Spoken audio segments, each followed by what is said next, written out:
રામલલ્લાની પ્રાણ પ્રતિષ્ઠામાં મળેલા અક્ષતનું શું કરવું?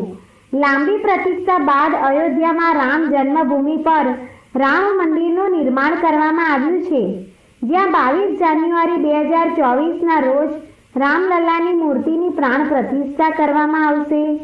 માત્ર સ્થાનિક લોકો જ નહીં, પરંતુ વિશ્વભરના લોકો આ દિવસની ઉજવણી કરશે. તેઓ આતુરતાથી રાહ જોઈ રહ્યા છે અને તેના સાક્ષી બનવા માટે અયોધ્યા શહેરમાં પહોંચી રહ્યા છે. આ દિવસને તહેવારની જેમ ઉજવવા માટે દેશભરમાં તૈયારીઓ કરવામાં આવી રહી છે, જેના માટે દરેક ગામ અને ઘરમાં ઉજવણી કરવામાં આવી રહી છે. રામ ભક્તો ઘરે ઘરે જઈને આમંત્રણ આપી રહ્યા છે. આ આમંત્રણમાં અક્ષત એટલે કે ચોખાનો ઉપયોગ કરવામાં આવી રહ્યો છે, જે ખૂબ જ જૂની ભારતીય પરંપરા છે. ચાલો જાણીએ અક્ષત શું છે. અયોધ્યાના રામ મંદિરનું નિર્માણ કાર્ય તેજ ગતિએ ચાલી રહ્યું છે. બીજી તરફ રામલલ્લાની મૂર્તિના અભિષેક સમારોહની તૈયારીઓ ચાલી રહી છે. પરંતુ સૌથી વિશેષ સ્વાગત રામલલ્લાના મામાના ઘરેથી થયું છે. ભગવાનના મામાના ઘરેથી 3000 ટન સુગંધિત ચોખા મોકલવામાં આવ્યા છે, જે તેમના અભિષેક પછી રામલલ્લાને અર્પણ કરવામાં આવશે. ભારતીય પરંપરા અનુસાર પ્રાચીન સમયમાં કોઈ પણ તહેવાર કે કાર્યક્રમ માટે એકબીજાને અક્ષત એટલે કે ચોખા આપીને લોકોને આમંત્રણ મોકલવા માટે અક્ષતનો ઉપયોગ થતો હતો. આ માટે હળદરમાં રંગેલા પીળા ચોખાનો ઉપયોગ થતો હતો. હિન્દુ ધર્મમાં અક્ષતનું વિશેષ સ્થાન છે અને કોઈ પૂજા, અનુષ્ઠાન કે ધાર્મિક કાર્ય અક્ષત વિના પૂર્ણ નથી થતું. ભગવાન રામની મૂર્તિના અભિષેકમાં ભાગ લેવા દેશભરમાંથી લોકો આવવાના છે. આ માટે રામ ભક્તો શેરીએ ગલીએ જઈને પીળા ચોખા આપીને આ કાર્યક્રમમાં ભાગ લેવા આમંત્રણ પાઠવી રહ્યા છે. એક પરબીડિયામાં પીળા ચોખા છે, જેને આમંત્રણ માનવામાં આવે છે કે જે લોકોના ઘરે રામલલ્લાના અભિષેક માટે આમંત્રણ આપવામાં આવ્યું છે. જેઓ વિચારી રહ્યા છે કે આમંત્રણમાં મળેલા અક્ષત એટલે કે ચોખાનું શું કરવું, તો ધાર્મિક દ્રષ્ટિકોણથી તેનું વિશેષ મહત્વ છે અને પૂજા માટે તેનો ઉપયોગ મુખ્યત્વે પાઠ અને તિલકમાં કરવામાં આવે છે. તેથી જો તમે આમંત્રણમાં આવતા અક્ષતને તમારા ઘરની તિજોરીમાં રાખશો તો તમે ક્યારેય ધનની કમીમાં નહીં આવે. આ અક્ષતને તમે મંદિરમાં પૂજા કે પાઠ કરવા માટે પણ રાખી શકો છો. તિલક લગાવતી વખતે આ અક્ષતનો ઉપયોગ કરો, જે સીધો ભગવાનનો આશીર્વાદ માનવામાં આવે છે. ધાર્મિક માન્યતાઓ અનુસાર ચોખાનો ઉપયોગ કોઈ પણ પૂજામાં અવશ્ય કરવામાં આવે છે. હિન્દુ ધર્મમાં જો કોઈ ધાર્મિક કાર્ય દરમિયાન તિલક કરવામાં આવે તો તેમાં ચોખા લગાવવામાં આવે છે. કહેવાય છે કે પીળા ચોખાનો ઉપયોગ કરવાથી દેવી દેવતાઓ જલ્દી પ્રસન્ન થાય છે. તેથી રામલલ્લાની પ્રાણ પ્રતિષ્ઠાના શુભ અવસર પર આમંત્રણ પત્રની સાથે પીળા ચોખા પણ આપવામાં આવે છે. એવું માનવામાં આવે છે કે પીળા ચોખા કોઈ પણ શુભ કાર્યમાં ચોક્કસપણે સફળતા અપાવે છે. તેથી રામલલ્લાની પ્રાણ પ્રતિષ્ઠાના શુભ અવસરે પણ અક્ષત એટલે કે પીળા ચોખા આપવામાં આવી રહ્યા છે. તેનો ઉપયોગ કરવામાં આવી રહ્યો છે. વિશ્વના રામ ભક્તોને વિનંતી કરવામાં આવે છે કે તેઓ 22 જાન્યુઆરીના દિવસે સવારે 11 થી બપોરના 1 વાગ્યાની વચ્ચે તેમના ગામ, કોલોનીમાં કે સ્થિત કોઈ પણ મંદિરમાં પડોશમાંથી રામ ભક્તોને એકત્રિત કરે અને પ્રાણ પ્રતિષ્ઠા નિહાળો અને ભજન કીર્તન કરો. ટીવી કે કોઈ પણ પડદા ઉપર LED સ્ક્રીન લગાવીને સમાજને અયોધ્યાનો જીવંત પ્રસારણ બતાવો. અભિષેક કરો, શંખ ધ્વનિ કરો, આરતી કરો, પ્રસાદ વહેંચો. રામ ભક્તો ઘરે ઘરે પીળા ચોખા જ નથી આપતા મિત્રો, તેઓ એક આમંત્રણ પત્ર આપી રહ્યા છે, જેમાં લખ્યું છે કે તમે અને તમારો પરિવાર અયોધ્યામાં આવો અને ભગવાન શ્રી રામજીના આશીર્વાદ મેળવો.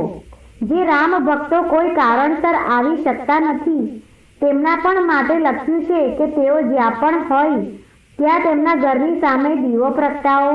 સાંજના સમયે દિવાળીના દિવસે જે રીતે દરેક વ્યક્તિ દીવો પ્રગટાવીને રોશનીનો પર્વ ઉજવે છે, તેવી રીતે દિવસની ઉજવણી કરવા અપીલ કરવામાં આવી રહી છે.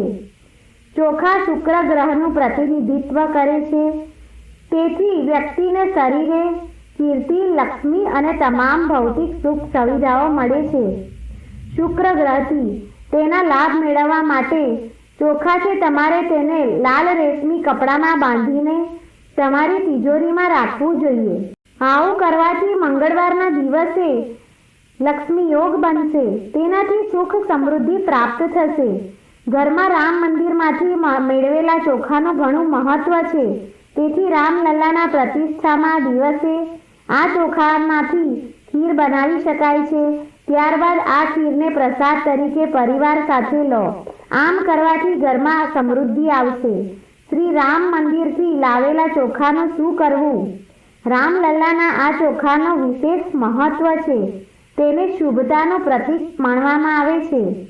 તેથી જ્યારે પણ તમે કોઈ શુભ કાર્ય માટે ઘરની બહાર નીકળો છો તો તમે આ ચોખાને તિલકના રૂપમાં તમારા કપાળ પર લગાવી શકો છો. આમ કરવાથી કોઈ પણ કામ સરળતાથી થઈ શકે છે. જો તમને રામલલ્લાના પ્રાણ પ્રતિષ્ઠા માટેના આમંત્રણમાં અક્ષત મળી ગયો હોય અને તેનું શું કરવું તે વિચારી રહ્યા છો તો ચાલો તમને જણાવી દઈએ કે જે લોકોના લગ્ન હાલમાં જ થશે તેમની કન્યા આ ચોખાને તેની પ્રથમ રસોઈમાં બનાવી શકે છે. આમ કરવાથી ઘરમાં સુખ સમૃદ્ધિ રહે છે અને ઘરમાં સંપ જળવાઈ રહે છે. ધાર્મિક દ્રષ્ટિએ અક્ષતનું વિશેષ મહત્વ છે. તેથી આ ચોખાનો પૂજામાં ઉપયોગ કરવો જોઈએ. આ ઉપરાંત જે છોકરીઓના તાજેતરમાં લગ્ન થયા છે તેના પિતા તેને સૌભાગ્ય રૂપે રામ મંદિરથી લાવેલા ચોખા સાથે કન્યાદાન આપી શકે છે. આમ કરવાથી દીકરી જ્યાં જશે તે ઘરમાં આશીર્વાદ મળવા લાગશે. આ અભિયાનમાં વિશ્વ હિન્દુ પરિષદ દ્વારા દરેક ગામની વસાહતમાં પહોંચી અયોધ્યામાં શ્રી રામલલ્લાની મૂર્તિ પ્રતિષ્ઠાના શુભ અવસર પર પીળા ચોખા આપીને દરેક હિન્દુઓને અયોધ્યા પહોંચવાનું આમંત્રણ આપવાની જવાબદારી ઉપાડી છે. 22 જાન્યુઆરીએ શ્રી રામના નૂતન મંદિરનું ઉદ્ઘાટન થશે. વધુમાં હિન્દુ સમાજે અયોધ્યામાં રામલલ્લાના દર્શન કરવા નથી પહોંચી શક્યા તે લોકો ઘરે રહીને સમૂહમાં આ કાર્યક્રમ જોવે અને મંદિરમાં ભવ્ય આરતી થાય તે દિવસે દિવાળી જેવો માહોલ તૈયાર કરવામાં આવે. સમગ્ર શહેર અને ગામમાં દરેક ઘરને રંગોળી અને દીવાઓ કરીને શેરી મહોલ્લામાં ઉત્સવનું વાતાવરણ સર્જાશે. શ્રી રામ જન્મભૂમિ તીર્થ ક્ષેત્ર ટ્રસ્ટના મહામંત્રી ચંપતરાયે જણાવ્યું હતું કે પ્રાણ પ્રતિષ્ઠા પૂર્વે અક્ષતનું ભગવાનની સામે પૂજન કરવામાં આવશે. સમગ્ર દેશમાં એક સિસ્ટમ હેઠળ વિતરણ કરવામાં આવશે અને વિનંતી કરવામાં આવશે કે આનંદ ઉત્સવના આ દિવસે પ્રાણ પ્રતિષ્ઠાનો કાર્યક્રમ પોતપોતાના મંદિરોમાં ઉજવવો જોઈએ. ટ્રસ્ટ વતી ચંપતરાયે જણાવ્યું કે પ્રાણ પ્રતિષ્ઠા પછી જે ભગવાનની મૂર્તિની સ્થાપના કરવામાં આવશે તેનો ફોટો લેવામાં આવશે. પછી ફોટો પ્રિન્ટ કરાવવામાં આવશે અને તે ફોટો અયોધ્યા આવતા દરેક દર્શનાર્થીઓને પ્રસાદ સાથે આપવામાં આવશે, જેથી 1 કે 2 વર્ષમાં તે ફોટો ઘર ઘરમાં પહોંચી જાય. તે અક્ષત છે જે ભગવાન સાથેના આપણા શાશ્વત સંબંધ અને મંદિરની શાશ્વતતાનું પ્રતીક છે. ડાંગરના ઉપરના ભાગને દૂર કર્યા પછી જે ચોખા બચે છે તેમાં અક્ષતનો ઉપયોગ થાય છે. કેટલીક જગ્યાએ હળદર, સોપારી અને તુલસીની દાળનો પણ ઉપયોગ થાય છે. શ્રી તુલસીદાસે ભગવાન શ્રી રામને દહીં અને ચોખા ખાતા જોયા હતા, તેથી તેને મહાપ્રસાદ પણ કહેવામાં આવે છે. તેમણે કહ્યું કે અક્ષત ડાંગરનો આ ભાગ અંતરાત્માનું પ્રતિનિધિત્વ કરે છે. તેનાથી આશીર્વાદ જળવાઈ રહે તે માટે લગ્નમાં પણ તેનો ઉપયોગ કરવામાં આવે છે. આથી જ પત્રો દ્વારા આમંત્રણ આપવામાં આવે છે. અક્ષત આમંત્રણ દ્વારા માત્ર વડાપ્રધાન નરેન્દ્ર મોદીને જ નહીં પરંતુ સામાન્ય ભક્તોને પણ આમંત્રણ ગયું હતું. નજીકના મંદિરોમાં પૂજા અને આરતીમાં ભાગ લેવો. જૂના સમયમાં પણ અક્ષત દ્વારા લોકોને લગ્ન કે અન્ય કાર્યક્રમો માટે આમંત્રણ આપવામાં આવતું હતું. અક્ષત ચોખા પણ કાર્ડની સાથે મોકલવામાં આવતા. પ્રિય મિત્રો, આજના આ વિડીયોમાં આટલું જ છે. જો તમને આ શાસ્ત્રો અનુસાર અમારા દ્વારા આપવામાં આવેલી માહિતી પસંદ આવી હોય તો આ વિડીયોને લાઈક કરો, તમારા સગા સંબંધીઓ સાથે શેર કરો અને ચેનલને તમે પહેલીવાર જોઈ રહ્યા હોય તો સબસ્ક્રાઇબ કરો. જય શ્રી રામ.